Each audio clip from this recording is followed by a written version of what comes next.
The composer is dead.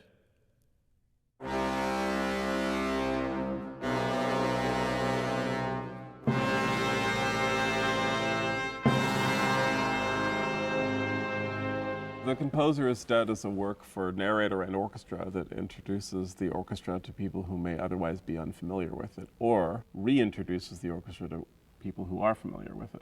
We love classical music. We hoped that people would listen to this piece and think, gosh, that's exciting. I mean, this can do all these things that I didn't think an orchestra could do. Composer is a word which here means a person who sits in a room muttering and humming and figuring out what notes the orchestra is going to play. This is called composing. But last night, the composer was not muttering, he was not humming, he was not moving or even breathing. This is called decomposing. It is a piece that is designed to be performed for narrator and orchestra, and then it also exists as a recording by the San Francisco Symphony. It also exists as a book with the recording tucked into the back. And so I like to think that the live performance of the piece is kind of a butterfly, and the recording is kind of a pinning down of the butterfly. And then the book is putting the pinned butterfly in a small glass box for people to stare at. The inspector was a very handsome and intelligent person, not unlike myself. The Composer is Dead begins with a composer who is dead. His death is suspicious, and thus an inspector is called in, and the inspector knows there are enemies of the composer lurking in the orchestra, and so interrogates the orchestra section by section. Perhaps the murderer is lurking in the woodwinds. Where were you last night, woodwinds? Speak up, speak up. And each section of the orchestra provides an alibi of varying credibility, and also shows off a bit in terms of its own range.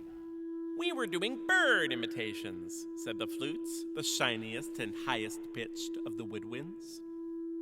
It seems like that's all we ever do. Whenever the orchestra needs a bird, there we are.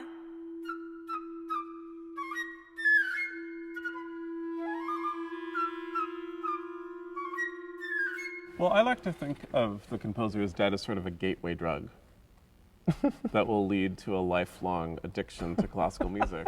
For me, it was Beethoven's Third Symphony, the Eroica, that kind of broke it wide open. You know, I couldn't stop listening to it. And it's like any other addiction. Before I knew it, I was listening to it alone. I was listening to it in the morning.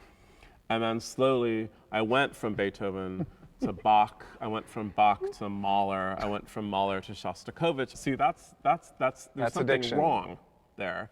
And I hope that that wrong will spread like a virus. Oh, the violas. I forgot all about you. Everyone forgets about us, said the violas bitterly.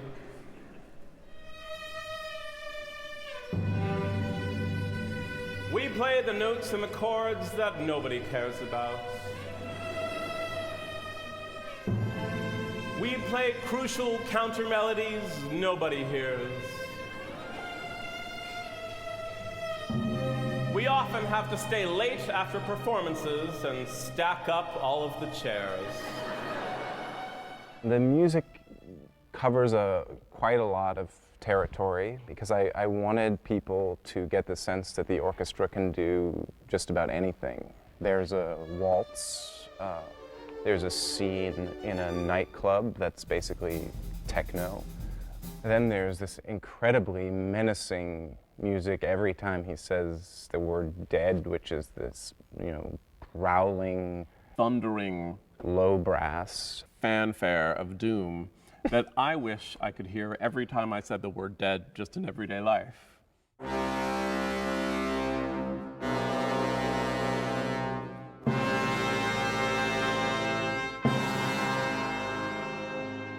They should have, I was thinking the other day, an orchestra in the lobby of every hospital so that when people came in and they would say, how is, Aunt Evangeline, and they would say, I'm afraid I have some bad news, and then there would be a timpani roll, and then the surgeon would say, we did all we could, and it would rise and rise, they would say, but she's dead, and then there would be that beautiful fanfare.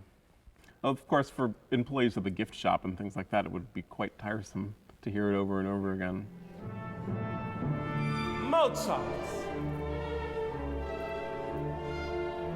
Dead. Haydn. Dead.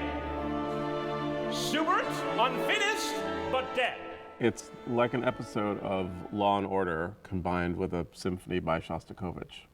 Peter and the Wolf and The Young Person's Guide are still played all the time, and we hope that people keep listening to this piece and that orchestras will keep playing it.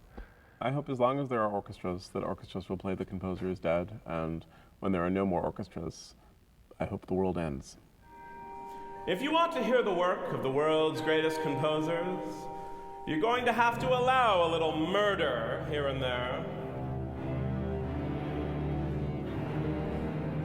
But that's injustice, cried the inspector. Those who want justice, said the orchestra, can go to the police station. But those who want something a little more interesting should go to the orchestra.